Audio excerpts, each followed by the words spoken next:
ila an takuna tijaratan an taradin minkum. Sadaqallahu alazim.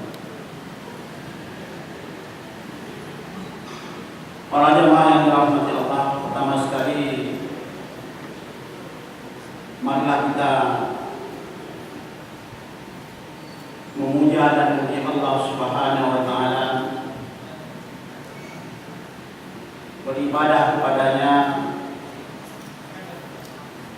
melaksanakan amar ma'ruf nahi munkar dalam rangka untuk terus meningkatkan ketakwaan kita pada Allah Subhanahu wa taala. Selawat beriring salam kita sampaikan kepada Rasulullah Muhammad sallallahu alaihi wasallam sebagai patron dalam kehidupan kita, sebagai pemimpin kita, dan yang patut kita teladani dalam berbagai aspek kehidupan. Para jemaah yang dirahmati Allah, sambil kita beriktikaf di rumah Allah yang mulia ini, marilah sejenak kita saling mengingatkan kembali dari beberapa ajaran-ajaran Islam yang insya Allah bisa memberikan pemahaman dan juga bisa kita implementasikan dalam kehidupan kita sehari-hari. Pada kesempatan yang singkat ini, pada saya diamanahkan untuk menyampaikan Ramadan dan ekonomi keumatan. Jadi apa yang tergambar oleh saya ketika ingin menyampaikan hubungan Ramadan dengan ekonomi kerakyatan, itu tidak lebih terlihat dalam kehidupan kita sehari-hari mulai 1 Ramadan hingga seterusnya menjelang akhir Ramadan nantinya. Itu banyaknya sekali orang ketika menjelang berbuka, itu banyak sekali orang yang mencari jajanan, dan juga banyak orang yang berjualan. Walaupun mereka hanya membeli sekitar 10-20 ribu, tapi itu sangat menarik untuk kita bahas lebih jauh. Bahwa dalam sebuah catatan yang tidak resmi, itu menggambarkan bahwa nilai konsumtif umat Islam selama bulan Ramadan itu begitu meningkat. Bahkan sejumlah makanan, jajanan yang dibeli menjelang berbuka itu belum tentu terpikirkan apakah bisa diselesaikan semuanya atau tidak. Ini pertanyaan-pertanyaan yang sangat mendasar yang kadang-kadang kita harus mengingatkan kembali dari segi manfaat, kegunaan daripada barang yang dibeli itu.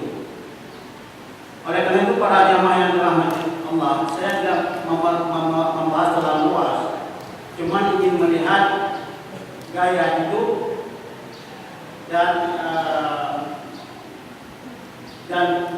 gaya hidup dan gaya konsumtif. Jadi gaya hidup itu kadang-kadang mempengaruhi konsumtif seseorang itu tanpa memperhatikan berapa pendapatan yang dia peroleh. Kadang-kadang umat Islam itu terabaikan. Dia tidak mau tahu berapa jumlah pendapatan hariannya tanpa perlu tahu. Yang jelas dia harus bisa meningkatkan, menyesuaikan kehidupannya dengan gaya hidup yang kadang-kadang bersinggungan dengan gaya-gaya hidup kapitalis dan juga sosialis. Oleh karena itu, para jamaah yang dirahmati Allah, berbicara tentang gaya hidup, Allah Subhanahu wa taala itu menuntun sangat sederhana sekali. Yang pertama sekali, dalam surah yang baru, dalam ayat yang baru kami bacakan tadi, ya ayyuhalladzina amanu la ta'kulu amwalakum bainakum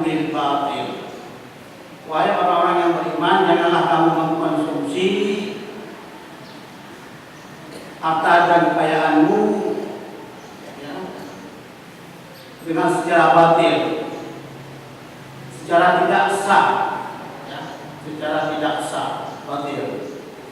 Nah, di batil ini kalau kita kembangkan lebih jauh lagi itu luas sekali. Termasuk membeli suatu barang yang tidak dikonsumsi itu batil. Walaupun itu dibeli dengan harga, dengan biaya, dengan hasil usaha sendiri. Mengkonsumsi barang di luar kapasitas yang diperlukan itu juga batil. Umpamanya selayaknya kita makan satu hari itu satu piring. Karena ini berpuasa, pagi siang hari tidak makan.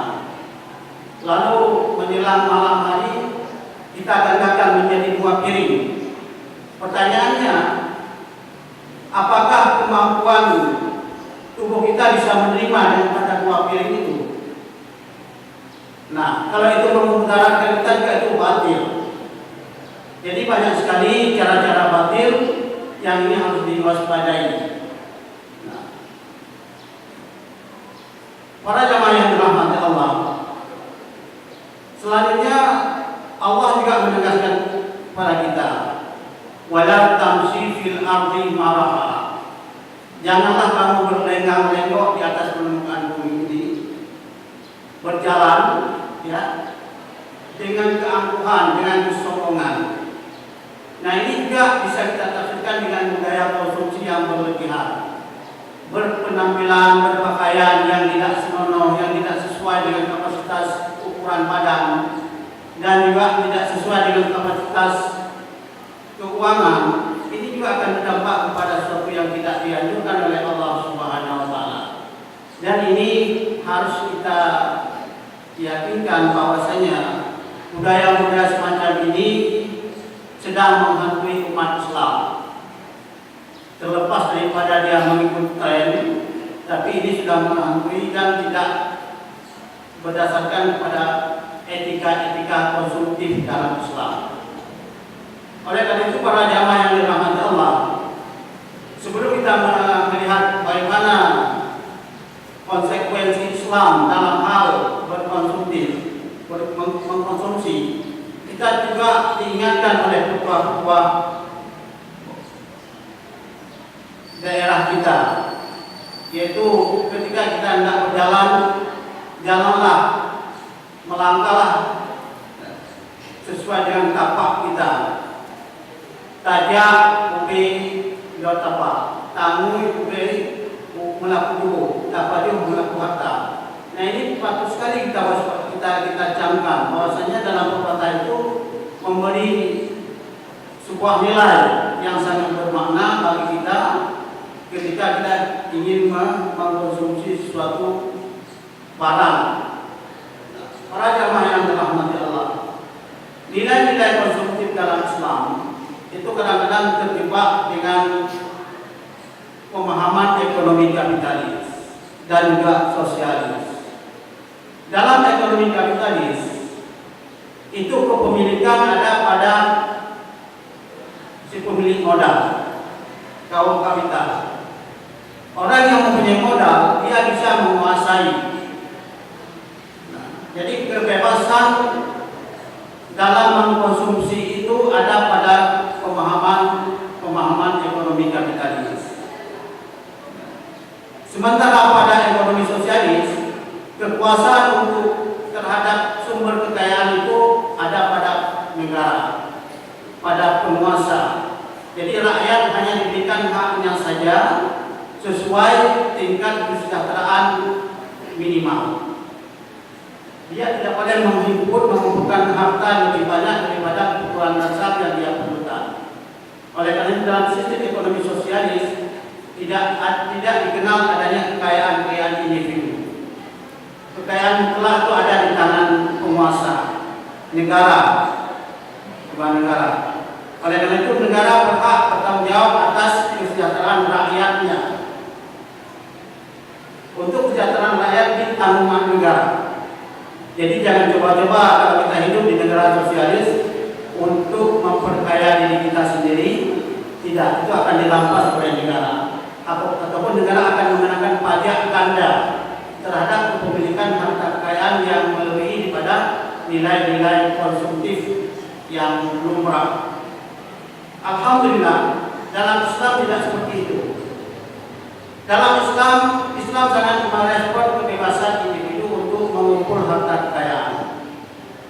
Dan juga Islam sangat mengingatkan kepada orang-orang yang memiliki harta kekayaan bahwa sana ada hak kolektif, hak bersama yang harus didistribusikan.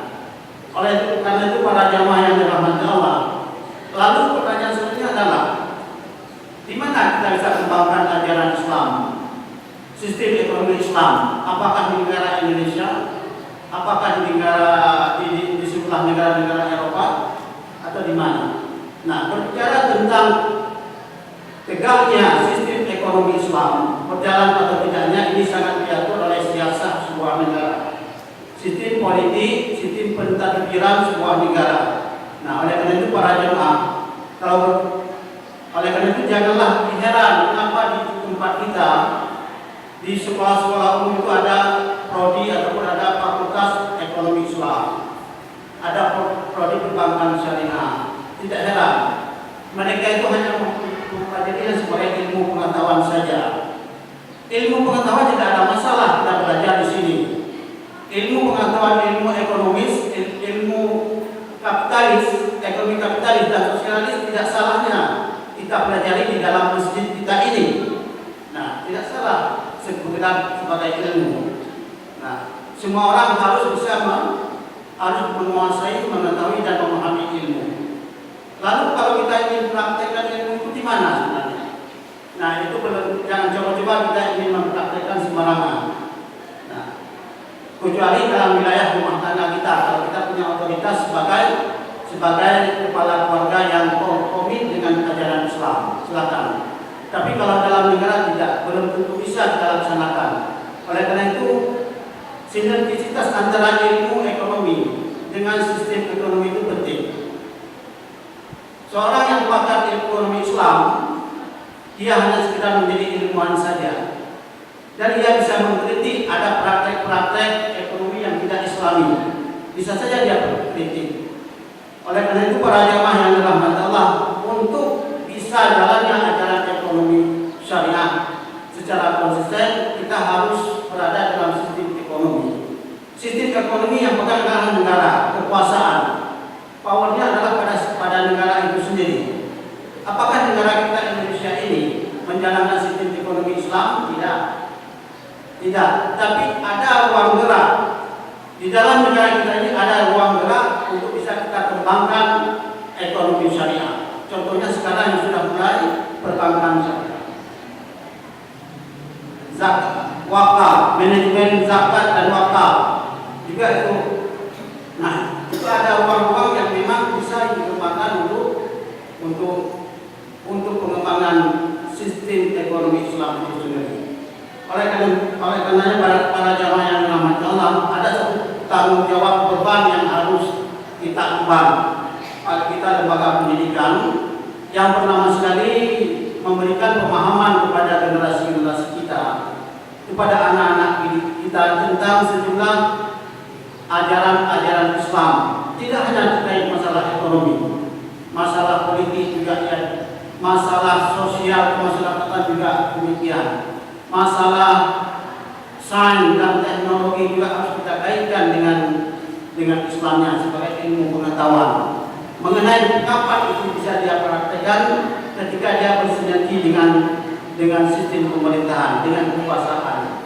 Nah, mudah-mudahan saja ke depan sistem pemerintahan kita ini akan mengadopsi semaksimal mungkin nilai-nilai ajaran Islam, tidak hanya terkait dengan masalah ekonomi, tapi juga masalah-masalah kehidupan lainnya. Para jamaah yang dirahmati Allah, oleh karena itu kita coba merespon kembali, ya, membuat analisis sederhana.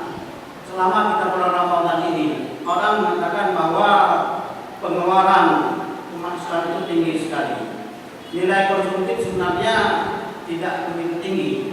Ada nilai lain yang harus kita kembangkan selama bulan Ramadan. selama bulan Ramadan ini. Ada substansi penting dalam distribusi harta kekayaan, yaitu fungsi nilai utility, nilai manfaat.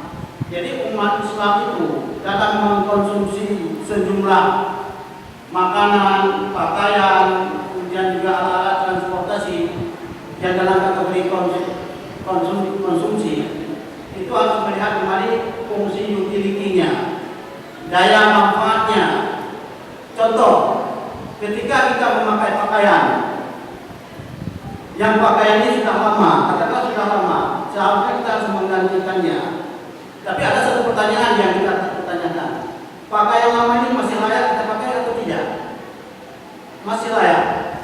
Kalau pakaian itu bisa digunakan hingga 2-3 tahun, ya, berarti fungsi utility-nya itu meningkat. Ketika seseorang itu, seorang muslim, bisa meningkatkan fungsi daya guna dari sebuah makanan yang seratnya, berarti dia bisa nilai savingnya lebih tinggi.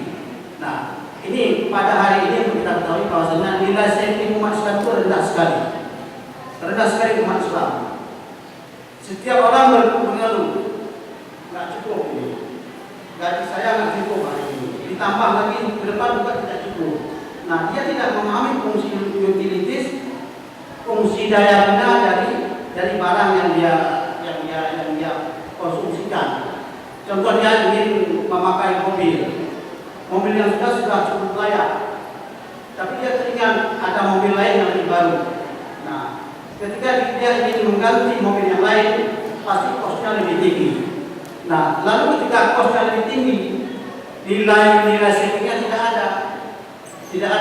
Nah, ini oleh karenanya kelemahan umat Islam hari ini adalah tidak memperhatikan daya manfaat dari makanan, dari barang yang dikonsumsinya itu.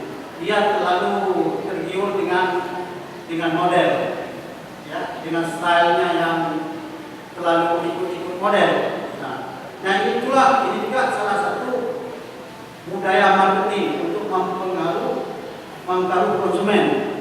Jadi produsen itu ketika mempengaruhi konsumen adalah apa? Dia merubah modelnya yang menarik.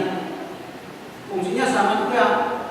Nah, ketika umat Islam tidak mampu memahami, tidak bisa membedakan antara fungsi dan model, nanti dia akan terjebak dengan budaya hidup yang tidak cukup dan tidak puas-puas. Dan tidak puas ini adalah memang sudah sifat manusia, ya, sudah memang sifat manusia. Dan inilah yang harus kita redam, sifat yang menggebu-gebu, yang melampiaskan hawa nafsu, ya, keinginan yang tidak terbatas, itu harus kita batasi. Ini anjuran Allah Subhanahu wa taala untuk mengekang hawa nafsu. Nah, para jamaah yang dirahmati Allah, kita jangan biarkan nafsu kita terus bergelimang, bergentayangan, ya. Kita punya filter untuk mengaturnya. Walaupun Allah sudah mengiyakan bahwa manusia itu sebenarnya keluh kesah. Innal insana khuliqa halu'a. Iza masal syarru jazua, ya. Sesungguhnya manusia itu diciptakan dalam keadaan gelisah, tidak konsisten, labil. Apabila diberi kelebihan sedikit, dia euforia, artinya gembiranya keluar. Ya. Apabila diberikan kekurangan sedikit, mendapat musibah, dia ngomel rata sago. Nah, oleh karena itu para jemaah yang dirahmati Allah, sifat yang semacam ini harus kita batasi. Ya. Sifat manusia yang memang sudah Allah nyatakan memang iya, Allah beri petunjuk untuk membatasinya. Oleh karena bulan Ramadan sangat tepat momen bagi kita. Bukan untuk konsumsi, tapi nilai lebih yang kita miliki selama bulan Ramadan harus kita distribusikan ke tempat yang lain. Ya. Nilai konsumsi masyarakat itu konstanta, nilainya tetap. Ya. Nilai yang lebih apa? Dan ini menjadi nilai investasi, yaitu ada subsidi silang. Ketika bulan Ramadan kita diadakan untuk memperhatikan orang kaum miskin, kaum duafa. Nah, di sana menambah, karena hari ini berpuasa kita menambah 5 potong kue yang biasanya cuma 1 potong kue. Boleh beli 5 potong, tapi 4 potong untuk orang lain, ya, bukan untuk diri sendiri. Nah, inilah yang harus kita perhatikan, bahwa banyak kelemahan umat Islam ketika dia ingin menjadi umat Islam yang baik, tapi dia lupa dengan ajaran Islam yang di sana ada pembatasan-pembatasan, ada yang boleh dan ada yang tidak boleh. Ketika Allah memberikan kebebasan, jangan dipahami kebebasan itu sebebas-bebasnya. Nah, oleh karenanya para jemaah yang dirahmati Allah, mari kita terus meningkatkan kapasitas kita sebagai seorang muslim dengan coba merubah pola konsumsi kita, dan janganlah dianggap umat Islam ini sebagai umat konsumtif. Dan harus kita ketahui bahwa umat Islam sekarang ini adalah menjadi lahan kapitalis, tempat orang kapitalis mengambil keuntungan. Ya, mudah-mudahan saja pembahasan singkat ini akan memberikan semangat bagi kita untuk tidak berperilaku konsumtif di luar garis panduan syariat. Lebih dan kurang saya mohon maaf.